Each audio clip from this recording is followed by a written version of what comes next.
ನಮಸ್ಕಾರ ಸ್ನೇಹಿತರೆ, ನಾನು ನಿಮ್ಮ ಪ್ರೀತಿಯ ರಾಜಧಾನಿ ಶ್ರೀನಿವಾಸ್. ನೀವು ನೋಡ್ತಿದ್ದೀರಿ ರಾಜಧಾನಿ ಟಿವಿ.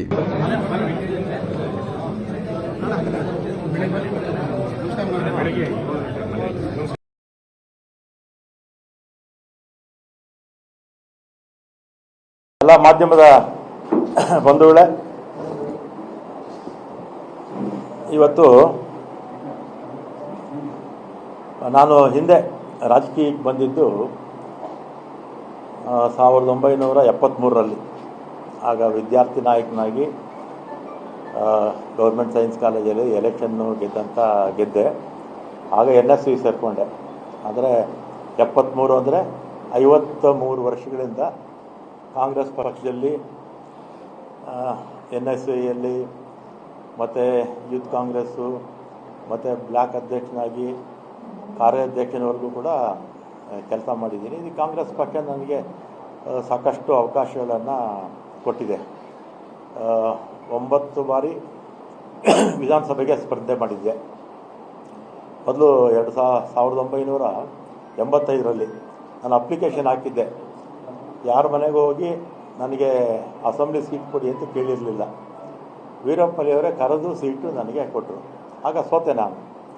ಆಮೇಲೆ 89ರಿಂದ ಸತತವಾಗಿ 8 ಬಾರಿ ಬೆಂಗಳೂರು ನಗರದಲ್ಲಿ ಶಾಸಕನಾಗಿ, ಜಯನಗರ ಮತ್ತು BTM ವಿಧಾನಸಭಾ ಕ್ಷೇತ್ರದಲ್ಲಿ ಶಾಸಕನಾಗಿ ಗೆದ್ದಿದ್ದೀನಿ. ಮೊದಲನೇ ಸಲ ವೀರಪ್ಪಲಿಯವರ ಮಂತ್ರಿಮಂಡಲದಲ್ಲಿ ಸಚಿವನಾಗಿದ್ದೆ. ಆಮೇಲೆ SM ಕೃಷ್ಣ ಅವ್ರ ಕಾಲದಲ್ಲೂ ಸಚಿವನಾಗಿದ್ದೆ. ಧರ್ಮಸಿಂಗ್ ಅವ್ರ ಕಾಲದಲ್ಲೂ ಸಚಿವನಾಗಿದ್ದೆ. ಸಿದ್ದರಾಮಯ್ಯನವರ 2 ಅವಧಿಯಲ್ಲಿ ಸಚಿವನಾಗಿದ್ದೆ. ಎಲ್ಲ ಮುಖ್ಯಮಂತ್ರಿಗಳ ಹತ್ರ ಕೂಡ ನಾನು ಯಾವತ್ತೂ ಕೂಡ ನನಗೆ ಮಂತ್ರಿ ಮಾಡಿ ಅಥವಾ ಇಂಥ ಪೋರ್ಟ್ಫೋಲಿಯೋ ಕೊಡಿ ಅಂತ ಯಾವ ಮುಖ್ಯಮಂತ್ರಿಗಳನ್ನೂ ನಾನು ಕೇಳಿರಲಿಲ್ಲ. ಆಮೇಲೆ 2023ರಲ್ಲಿ ಮುಖ್ಯಮಂತ್ರಿಗಳು ಸಿದ್ದರಾಮಯ್ಯನವರಾದರು. ಆಗ ನಾನು ಅವ್ರನ್ನ ಹೋಗಿ ನಾನೇನು ಮಿನಿಸ್ಟ್ರು ಮಾಡಿ ಅಂತ ನಾನೇನು ಕೇಳಿರಲಿಲ್ಲ. ಅವರೇ ಕರೆದು ನನ್ನ ಮಿನಿಸ್ಟ್ರು ಮಾಡಿದ್ರು. ಆಮೇಲೆ 20ನೇ ತಾರೀಕು ಪ್ರಮಾಣ ವಚನ ಆಯಿತು. 23ನೇ ತಾರೀಕು ಸುರೇಶ್, ನಮ್ಮ ಬೈಕು ಸುರೇಶ್ ಈಗ ಮಂತ್ರಿಗಳಾಗಿದ್ದಾರೆ, ಅವರು ಫೋನ್ ಮಾಡಿ ಮುಖ್ಯಮಂತ್ರಿಗಳು ಮಾತಾಡಬೇಕಂತ ಬನ್ನಿ ಅಂದರು. ಕನ್ನಿಂಗ್ಹ್ಯಾಮ್ ರೋಡ್ಗೆ ಹೋದೆ. ಅಲ್ಲಿ ಮೇಲ್ಗಡೆ ಯಾರೋ ಇದ್ದರು, ಸೆಲ್ಲರಲ್ಲೇ ಪಾರ್ಕಿಂಗಲ್ಲಿ ನಾನು ಸುರೇಶು ಮಾತಾಡಿದ್ವಿ. ಏನು ಕರೆದಿದ್ದೇನು ಅಂತ ಕೇಳಿದೆ. ಅದಕ್ಕೆ ನಿಮಗೆ ಬೆಂಗಳೂರು ಪೋರ್ಟ್ಫೋಲಿಯೋ ಕೊಡ್ತೀನಿ ಅಂತ ಹೇಳಿದರು. ಅಷ್ಟೇ ತಾನೇ ಫೋನಲ್ಲಿ ಹೇಳಿದರೆ ಸಾಕಾಗಿತ್ತು, ಇದಕ್ಕೆ ಯಾಕೆ ಕರೆದ್ರಿ ಅಂತೇಳಿ ನಾನು ಸಿದ್ದರಾಮಯ್ಯ ಅವ್ರನ್ನ ಭೇಟಿನೂ ಮಾಡಲಿಲ್ಲ. ಅವರು ಬೆಂಗಳೂರು ಪೋರ್ಟ್ಫೋಲಿಯೋ ಕೊಡ್ತೀನಿ ನಾನು ಬಂದುಬಿಟ್ಟು, ನಾನೇನು ಕೇಳಿರಲಿಲ್ಲ ಪೋರ್ಟ್ಫೋಲಿಯೋ ಕೊಡಿ ಅಂತ. ನಾನು ಸಿದ್ದರಾಮಯ್ಯನವ್ರನ್ನೂ ಕೇಳಲಿಲ್ಲ, ಅವರೇ ವಾಲಂಟಿಯರ್ ಆಗಿ ಕೊಡ್ತೀನಿ ಅಂತ ಹೇಳಿದರು. ಆಮೇಲೆ 25ಕ್ಕೆ ಅನೌನ್ಸ್ ಆಯಿತು ಪೋರ್ಟ್ಫೋಲಿಯೋ. ನಾನೇ ಮತ್ತೆ ಟ್ರಾನ್ಸ್ಪೋರ್ಟ್ಗೆ ಹಾಕ್ಬಿಟ್ಟಿದ್ರು. ಆಮೇಲೆ ನಾನು ಫೋನ್ ಮಾಡಿದೆ, ಸುರೇಶ್ಗೆ ಫೋನ್ ಮಾಡಿದೆ. ಅವರಿಬ್ಬರು ಜೊತೆನೇ ಕಾರಲ್ಲಿ ಹೋಗ್ತಾಯಿದ್ರು. ಯಾಕೆ ಈಗ ಆಯಿತು ಅಂತ ಹೇಳಿದೆ. ಇದು ಬೇರೆ ಬೇರೆ ಕಾರಣಗಳಿಂದ ಇದು ಬದಲಾವಣೆ ಆಗೋಯಿತು ಅಂತ ಹೇಳಿದರು.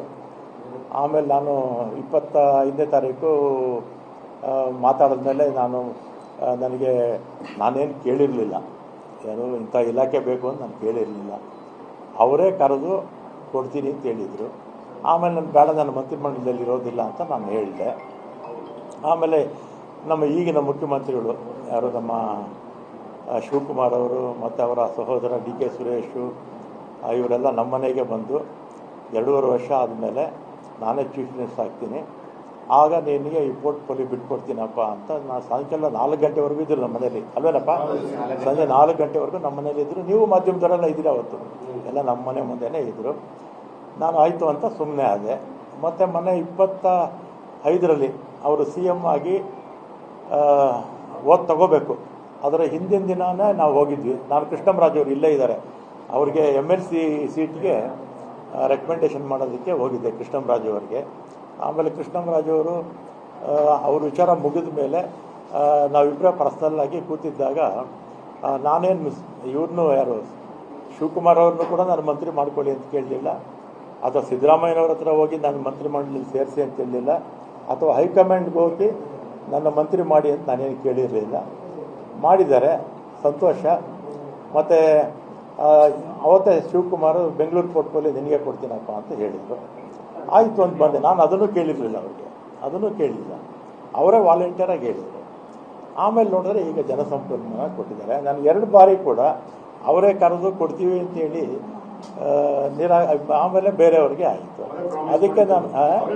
ಅದಕ್ಕೆ ನನಗೆ ಬೇಸರ ಆಗಿ ಈಗ ಆತ್ಮಸಾಕ್ಷಿ ವಿರುದ್ಧವಾಗಿ ಕೆಲಸ ಮಾಡೋಕ್ಕಾಗ್ತಿಲ್ಲ ಅಂತೇಳಿ ಇವತ್ತು ನಾನು ರಾಜೀನಾಮೆ ಕೊಡ್ತಾ ಇದ್ದೀನಿ. ರಾಜಧಾರಿ ಟಿವಿ, ಅಡೆತಡೆ ಇಲ್ಲದ ಪ್ರಜಾದಾರಿ.